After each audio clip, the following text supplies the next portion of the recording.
Projekti Frames of Flavors bëri bashkë artistë të rinj nga Shqipëria, Serbia dhe Maqedonia Veriut, të cilët zhvilluan kuzhinat, tregjet, tryezat familjare dhe ushqimin e përditshëm në rrëfime artistike për trashëgimin tonë të përbashkët kulturore. Që me anë të fotografisë dhe videos dokumentuese të disa prej artistëve të rinj, studentëve nga Serbia, Maqedonia dhe Shqipëria, marrin pjesë me një cikël fotografish dhe një video dokumentuese të gjithë procesit dhe të asaj frymës, atmosferës, të gatimit dhe të traditës që na karakterizon. Projekti bashkoi krijimtarinë dhe perspektivat e artistëve e fotografëve të rinj, të cilët gjatë 4 muajve të fundit kanë zhvilluar ide, kanë filmuar, fotografuar dhe dokumentuar skena të jetës së përditshme, të lidhura me ushqimin, ritualet familjare dhe traditat që përcillen brez pas brezi. Në kuadër të këtij projekti, ne u përpoqëm të kuptonim se si ata shohin trashëgiminë e tyre, kuzhinën tradicionale dhe gjithçka që lidhet me të.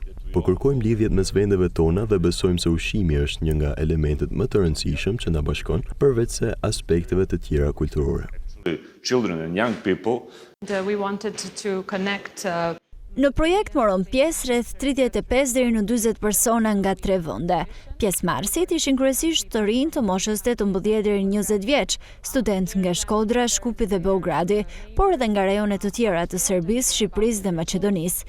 Në total rreth 40 persona kontribuan në realizimin e fotografive dhe të filmit dokumentar.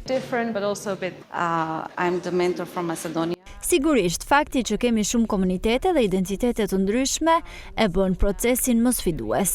Ndonjëherë është e vështirë të përcaktosh një identitet të vetëm.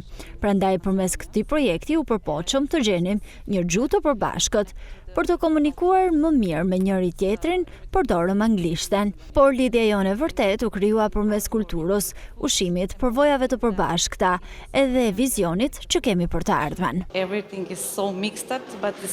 Përmes këtij projekti synohet edhe një lidhje mes vendeve, ku ushqimi është një nga elementet më të rëndësishëm që bashkon, përveç aspekteve të tjera kulturore.